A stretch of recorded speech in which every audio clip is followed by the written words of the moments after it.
Tonight I have the honor, the privilege, the duty of speaking about a certain faculty member and coach. Some say his mustache can eat small children.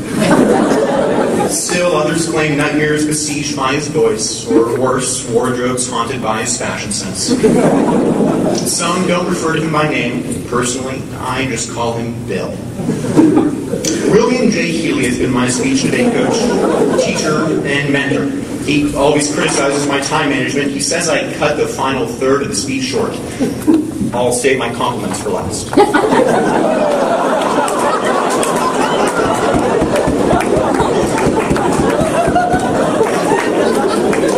When I first wanted to give this speech about Mr. Healy, about 4 years ago, I realized that I've known the man for longer than most of the Bellarmine team. We met at my house the summer before my freshman year. He'd come to visit an older, convalescent brother, and I remember sitting down thinking, what suave, cool looks he hasn't a care in the world. Sorry, Mr. Healy, that was me. I meant, who is that guy in an oversized Hawaiian shirt and cargo shorts? That man was Bill, though I didn't know it then. Freshman year, I chose extemporaneous speaking. For terrified of acting and desiring to avoid a Kim Jones I'd been by then known for 2 weeks, it seemed a godsend. But when I trooped into room 207 next week, I could not have been more scared. Huddled in a distant seat, his call for an educational lecture seemed less a siren song and more a call to the gallows. The first term I visited briefly with the other hurried coaches, who managed a quick hello, or how did it go?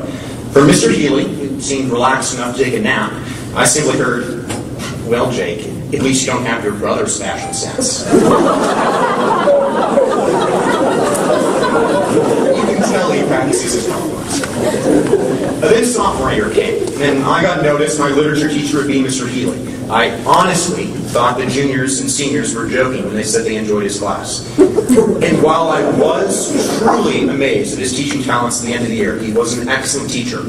The year was made unforgettable thanks to some indelible moments, such as when one student nervously pronounced the Greek Sisyphus, syphilis. It was sophomore year, after all, and I first appreciated Bill's knack for sarcasm. After our first speech appointment, he praised everything, except for the gestures, the body language, the content, and Jake, the topic. He's a real glass half full kind of guy. But that comment pales in comparison to the time when he just sat down, sighed, and looked me straight in the eyes and asked, Jake, would Helen Keller have liked that speech?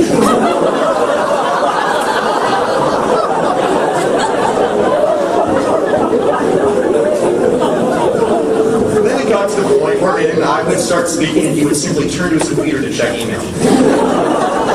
At first I thought he was ignoring me, but when I realized that his ignoring decreased the commentary, I understood he was ignoring me out of love. So when he asked for my help junior year, I was wary. As a teacher's assistant, I graded and made all the tests, and I could see he had a great job.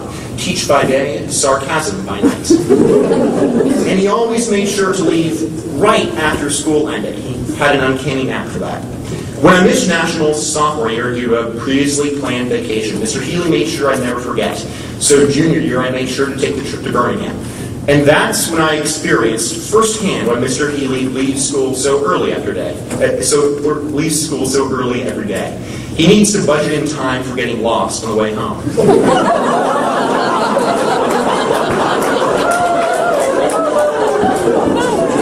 The first full day in Alabama, he took the extemp team to visit our tournament location. Instead, he at the wheel and Kim navigating, and I think Thelma and Louise could have done a better job. A real Magellan, Mr. Healy is. When we got back to the hotel 5 hours later, I could have sworn we had seen Mississippi. Then on a trip with the team to Chicago, Mr. Healy and his internal sense of direction struck again. After we had driven 30 miles in the wrong direction, Mr. Healy, now navigating, calmly asked, "What went wrong, guys?" It's not to say there weren't other memorable moments. There were, but Mr. Healy presents an embarrassment of riches. But that's also because he's so rich in knowledge, skill, and experience. In all seriousness, I'm not the best student he's coached, and not even in the top 100. but he has patiently mentored me every Tuesday morning for years. Though I may be loath to admit it, Mr. Healy has been an excellent coach, made only better by his uncompromising nature.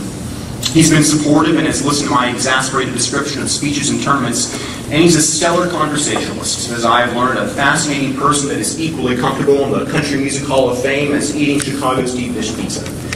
He's kindly spent innumerable hours working with me and has volunteered of himself